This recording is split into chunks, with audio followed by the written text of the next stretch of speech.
ആദ്യം തന്നെ ഇത്രയും ഇൻഫോർമേറ്റീവ് ആയിട്ടുള്ളൊരു സെഷൻ തന്നതിന് എല്ലാവർക്കും നന്ദി.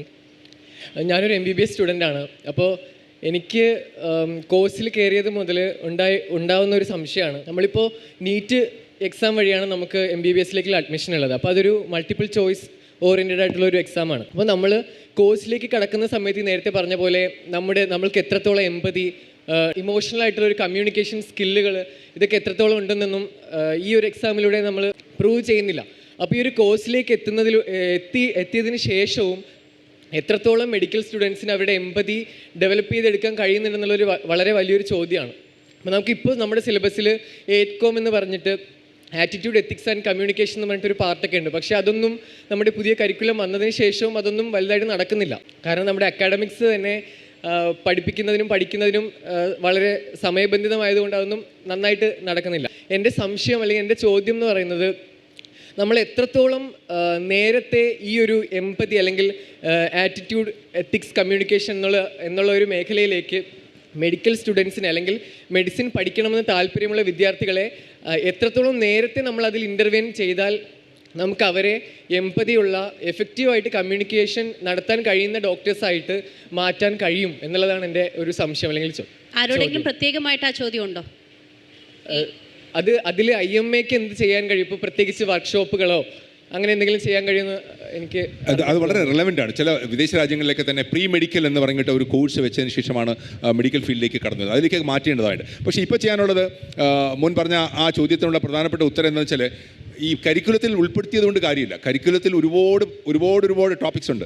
അതിൽ ചോദ്യമില്ലാതെ മെഡിക്കൽ വിദ്യാർത്ഥികൾ പഠിക്കില്ല, ശ്രദ്ധിക്കില്ല, ടീച്ചർമാർ പഠിപ്പിക്കുന്നില്ല. അതുകൊണ്ട് ആ ബേസ് ചെയ്തിട്ട്, അതായത് ഈ ക്വസ്റ്റ്യൻ പ്രിപ്പയർ ചെയ്യുന്ന ആൾക്കാർ ഉൾപ്പെടെയുള്ളവർ അതിലെ ഫോക്കസ് ചെയ്തിലേക്ക് ചോദ്യങ്ങൾ ഉണ്ടായിക്കൊണ്ടുന്ന ഒരു രീതിയിലേക്ക് മാറണം. എങ്കിലേ അതിൽ അറ്റൻഷൻ വരുള്ളൂ. കരിക്കുലത്തിലുണ്ട്, പക്ഷെ ആരും ക്ലാസ്സിൽ കയറാത്ത അല്ലെങ്കിൽ ഏറ്റവും ലീസ്റ്റ് അറ്റൻഡൻസ് ഉള്ള ഒരു വിഷയമായി മാറിപ്പോകാതെ അത് മാറേണ്ടതായിട്ടുണ്ട്.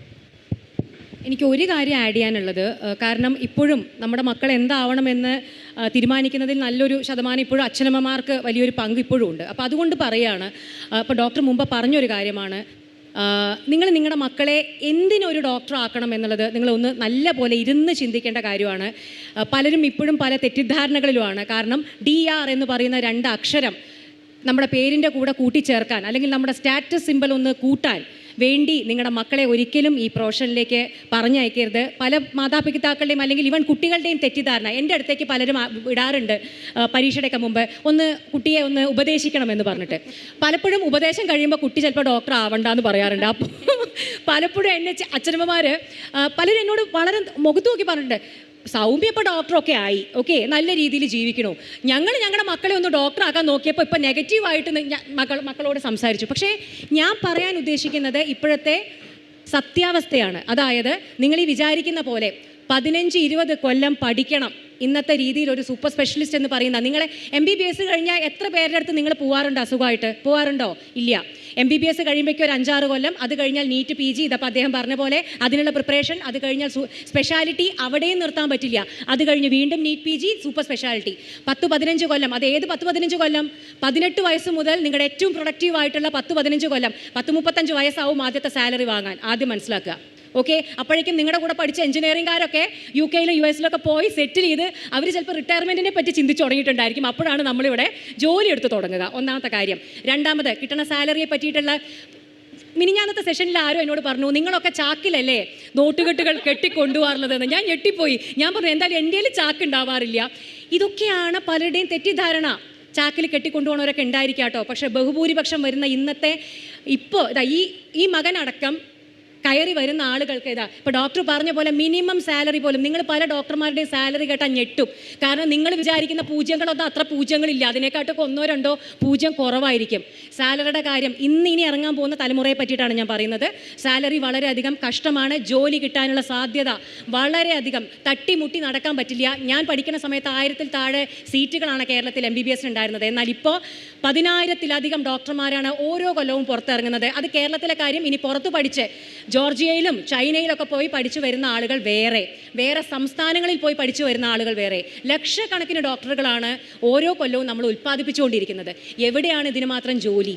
അപ്പോൾ അതുകൊണ്ട് ജോലി സാധ്യതയില്ല. അപ്പോൾ ഇതെല്ലാം മനസ്സിലാക്കി മാത്രം, അവസാനമായിട്ടല്ല എങ്കിലും പറയുകയാണ്, ഒരു കാര്യം കൂടി ചിന്തിക്കുക, നിങ്ങളുടെ മക്കൾക്ക് ഒരു ഡോക്ടർ ആവാൻ തക്കവണ്ണമുള്ള ക്ഷമയുണ്ടോ?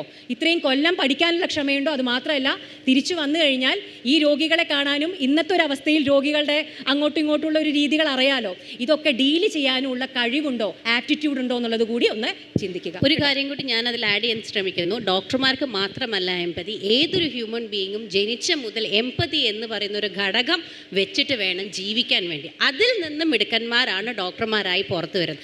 അങ്ങനെ വരുമ്പോൾ അവർക്ക് നാച്ചുറലി തന്നെ ഇത് എങ്ങനെ ചെയ്യണം എന്നുള്ളതിനെ കുറിച്ചും ഒരു അറിവുണ്ടായിരിക്കും. ശരിയാണ്, നമ്മൾ ഈ പുതിയ കാലഘട്ടത്തിൽ അത് പഠിപ്പിച്ചു കൊടുക്കേണ്ട ഒരു ആവശ്യമുണ്ട്. എന്നാൽ പോലും അതുകൂടി കൾട്ടിവേറ്റ് ചെയ്യാൻ നമ്മൾ ശ്രമിക്കേണ്ടതായിട്ടുണ്ട്. ഒരു